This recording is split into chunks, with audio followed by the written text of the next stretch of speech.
Les 7 erreurs des religions, saison 1. La vérité cachée derrière les gourous de la foi. Et si tout ce qu'on vous avait appris sur les religions n'était qu'un immense miroir déformant? Aujourd'hui, sur notre planète, on compte plus de 3000 religions différentes. Chacune prétend être la seule voie vers la vérité. Chacune affirme détenir les clés du salut.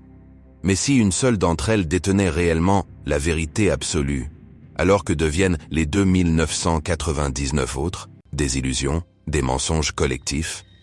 Ce chiffre, à lui seul, devrait déjà éveiller un doute. Peut-on vraiment croire qu'une seule religion détient la réponse à toutes les questions existentielles alors que des milliers d'autres proposent des récits totalement contradictoires? La religion comme culture imposée. Un autre élément intrigue encore plus. Les religions ne sont pas universelles. Elles sont liées aux cultures et aux territoires. Naître dans une famille arabe en Arabie Saoudite, c'est 99% de chances d'être musulman. Grandir en Europe il y a 500 ans, c'était forcément être catholique ou protestant. Être né en Inde, c'est être plongé dans l'hindouisme. Vivre en Perse ancienne, c'était suivre le zoroastrisme. On nous fait croire que c'est un choix spirituel, mais en réalité, c'est un héritage culturel imposé dès la naissance. Tu n'es pas musulman ou chrétien parce que tu as choisi librement. Tu l'es parce que tu es né dans un contexte géographique et historique précis. Cela ressemble étrangement au fonctionnement d'une secte. Un gourou prend le contrôle d'un petit groupe et lui impose ses règles. À grande échelle, c'est la même chose. Chaque civilisation a eu son gourou collectif. Parfois un prophète, parfois un roi divinisé, parfois une caste de prêtres. Religion ou gourou collectif? La comparaison peut choquer, mais elle est inévitable. Le gourou promet une vérité absolue. La religion aussi. Le gourou exige une obéissance totale. La religion également. Le gourou impose des règles arbitraires, alimentaires, vestimentaires, sexuelles. La religion fait exactement pareil. Le gourou menace ses fidèles de malédiction ou d'enfer s'ils désobéissent. La religion aussi. En réalité, ce que nous appelons religion n'est qu'une version gigantesque d'un phénomène sectaire. On l'a simplement légitimé par le temps et par la culture.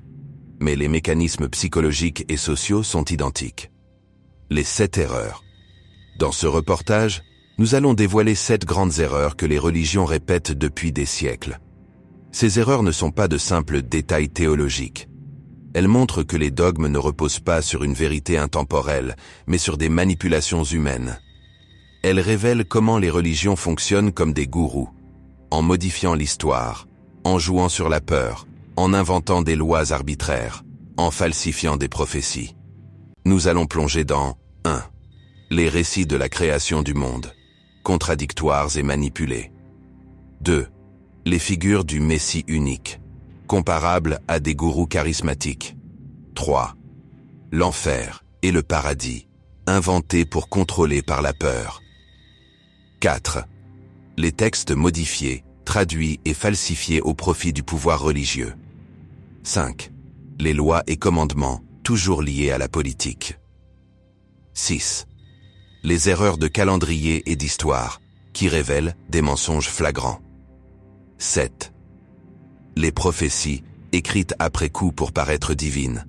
Ce que vous allez entendre peut déranger, mais n'est-ce pas justement la preuve que ces religions fonctionnent comme de véritables gourous?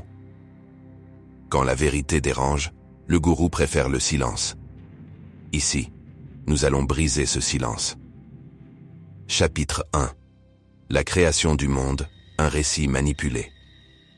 Depuis toujours, les religions prétendent répondre à la question la plus fondamentale. D'où venons-nous? Mais quand on compare les textes fondateurs, on découvre des contradictions énormes, des récits différents selon la culture.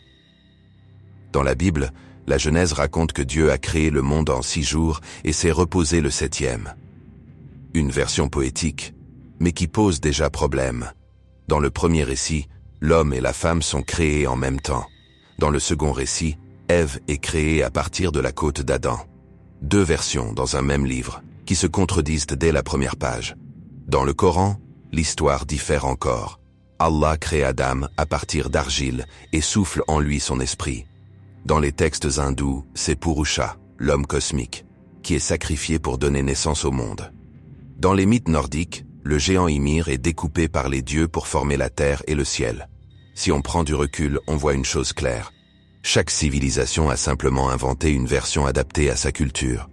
Les Hébreux ont choisi l'argile, les Indiens ont choisi le sacrifice cosmique, les Nordiques un géant. Manipulation et traduction. Pire encore, les traductions ont modifié le sens des textes. Par exemple, le mot hébreu yom signifie à la fois jour et période indéfinie. Certains théologiens l'utilisent pour justifier que les 6 jours de la création pouvaient en fait durer des milliers d'années. Une gymnastique intellectuelle pour rendre le récit compatible avec la science moderne. C'est exactement ce qu'un gourou ferait. Il adapte son discours aux circonstances pour ne jamais être pris en défaut. Quand la science avance, il redit « Ce n'est pas une erreur, c'est une métaphore. Le pouvoir de la peur. Le problème n'est pas seulement la contradiction, mais l'utilisation du récit. En imposant une histoire de la création unique, chaque religion déclare « Nous détenons la vérité, les autres sont dans l'erreur ». C'est une technique classique de gourou. Tu isoles ton groupe en affirmant qu'il est le seul à avoir la bonne explication du monde. Les preuves, les missionnaires chrétiens en Afrique détruisaient les mythes locaux pour imposer la Genèse. Les musulmans considéraient les peuples polythéistes comme ignorants, jahiliya. Les hindous traitèrent les bouddhistes de renégats. Chaque religion impose son récit comme arme de domination culturelle. Chapitre 2. La figure du Messie. Messie ou gourou. Dans presque toutes les religions, il y a une figure centrale. Un prophète, un guide, un sauveur. Jésus pour les chrétiens, Mahomet pour les musulmans, Bouddha pour les bouddhistes, Krishna pour les hindous. Chacun est présenté comme unique et indispensable. Mais quand on regarde de plus près, on voit surtout les mêmes mécanismes psychologiques que chez un gourou. Jésus, Bouddha, Mahomet. Même stratégie, Jésus est présenté comme le chemin, la vérité et la vie. En clair, impossible d'accéder à Dieu sans passer par lui. Mahomet est décrit comme le sceau des prophètes, le dernier et le plus parfait, celui qu'il faut suivre sans discuter. Bouddha n'est pas un dieu, mais un éveillé qui devient modèle absolu à imiter. Le schéma est identique. Chaque religion met en avant un homme charismatique qui concentre toute l'attention. L'effet gourou. Qu'est-ce qu'un gourou? C'est une personne qui s'élève au-dessus des autres et dit « Sans moi, tu ne trouveras pas la vérité ». C'est exactement ce que font les religions. Elles transforment un homme en médiateur exclusif entre l'humanité et le divin. Un gourou impose sa présence comme passage obligé. De la même manière, Jésus devient l'unique sauveur, Mahomet, l'ultime messager, Bouddha, l'exemple universel. Contradiction et manipulation. Dans les textes originaux, beaucoup d'éléments fragilisent ces statuts. Les évangiles apocryphes montrent un Jésus plus humain, parfois contradictoire. Les premiers musulmans ne considéraient pas toujours Mahomet comme infaillible. Certains versets furent même retirés, les versets sataniques. Dans l'hindouisme, Krishna n'est qu'une incarnation parmi des centaines d'avatars. Mais les institutions religieuses ont effacé ces nuances pour imposer un messie unique, comme un gourou qui efface les témoignages gênants. La figure du messie n'est pas une preuve divine, mais une construction culturelle. Chaque peuple a transformé un homme en gourou collectif, puis a imposé cette image comme passage obligatoire vers la vérité. Le mécanisme est identique dans toutes les religions. Idolâtrer un chef charismatique et interdire toute remise en question. Chapitre 3. Enfer et paradis. Armes psychologiques des gourous. Si les religions se contentèrent de raconter de belles histoires, elles n'auraient pas autant de pouvoir. Ce qui leur donne une force redoutable, c'est l'usage d'un outil psychologique ancestral, la peur et la récompense. L'enfer comme moyen de pression.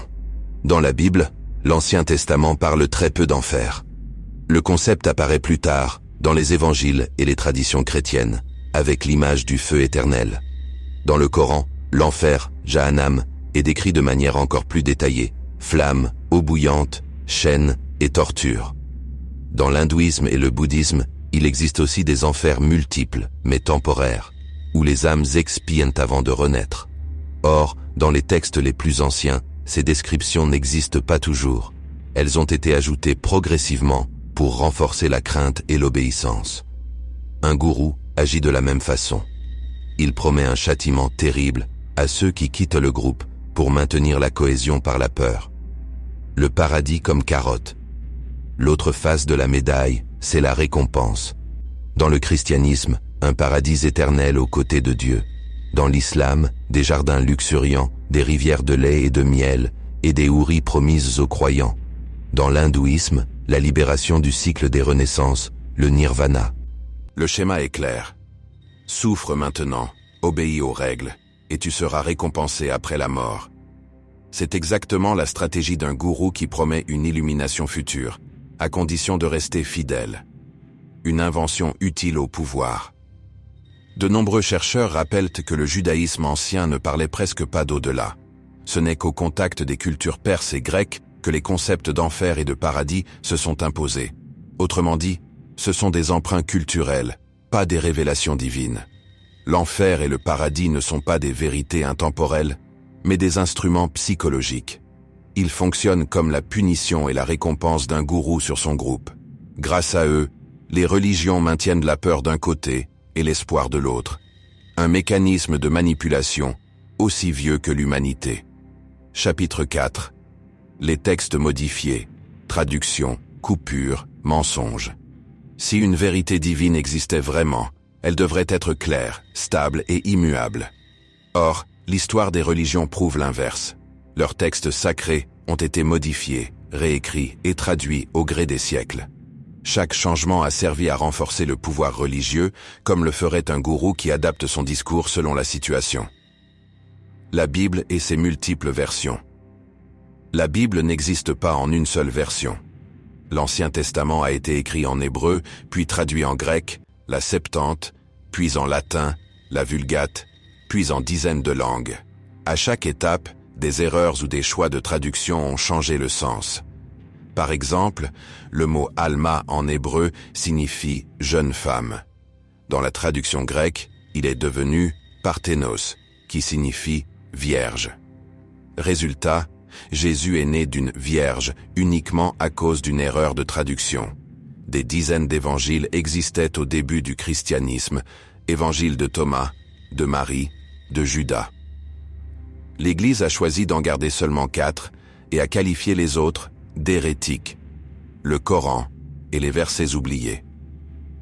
Les premiers musulmans reconnaissaient l'existence de versets sataniques, c'est-à-dire des passages que Mahomet aurait prononcés, mais qui furent ensuite supprimés car jugés gênants. Plus tard, le calife Othman fit détruire toutes les copies divergentes pour imposer une version unique du Coran. Là encore, c'est exactement ce qu'un gourou ferait. Éliminer les preuves gênantes et imposer un récit officiel. Hindouisme et bouddhisme. En Inde, les Védas et Upanishads ont été récités oralement pendant des siècles avant d'être écrits, avec d'innombrables variations. Les sutras bouddhistes diffèrent selon les écoles, et certains textes sont clairement des ajouts tardifs pour justifier des pratiques locales. Au lieu d'une vérité divine transmise intacte, on voit un patchwork de traductions, de censure et de sélections arbitraires. Chaque fois, ce sont les chefs religieux, les gourous collectifs, qui décidaient ce qui devait être conservé ou supprimé. Les textes sacrés ne sont donc pas des révélations figées, mais des outils de contrôle réécrits au fil du temps. Chapitre 5. Les lois et commandements. Outils politiques. Une autre erreur que les religions traînent depuis toujours, c'est de présenter leurs règles comme des ordres divins immuables. En réalité, la plupart de ces lois sont des outils politiques, créés pour contrôler les comportements sociaux. Les 10 commandements et la loi chrétienne. Dans l'Ancien Testament, Dieu remet les 10 commandements à Moïse. Mais les chercheurs montrent que ces règles ressemblent fortement aux lois babyloniennes du Code d'Hammurabi, bien plus anciennes. Par exemple, ne pas tuer, ne pas voler, respecter les parents, ce sont des règles universelles de toute société, habillées ici de vernis religieux. Plus tard, l'Église catholique a ajouté ses propres interdits. Interdiction du divorce, obligation du dimanche, règles alimentaires. Toujours adaptées aux besoins du pouvoir du moment. La charia et l'islam. Dans le Coran, certaines règles de vie quotidienne sont très précises. nourriture, halal, interdiction du porc, obligations vestimentaires. Mais l'essentiel de la charia a été développé bien après la mort de Mahomet par des juristes. Résultat, ce qui était au départ des coutumes arabes est devenu une loi divine imposée à des millions de croyants. Un gourou agit exactement ainsi. Il prend ses propres habitudes et les impose à ses disciples comme une règle sacrée. Louis XII est bouddhiste. Dans l'hindouisme, le système des castes est présenté comme voulu par les dieux. En réalité, c'est un ordre social figé pour maintenir les élites au pouvoir. Dans le bouddhisme, certains préceptes moraux ont été inventés pour renforcer l'autorité des moines sur la population. Les commandements et les lois religieuses ne sont pas universelles ni éternelles. Ce sont des normes sociales habillées de sacré. Chaque religion a transformé ses règles locales en lois divines pour mieux contrôler ses fidèles. C'est exactement ce qu'un gourou fait, transformer ses préférences personnelles en obligations spirituelles. Chapitre 6. Les erreurs de calendrier et d'histoire, CV falsifié des gourous. À suivre dans la saison 2.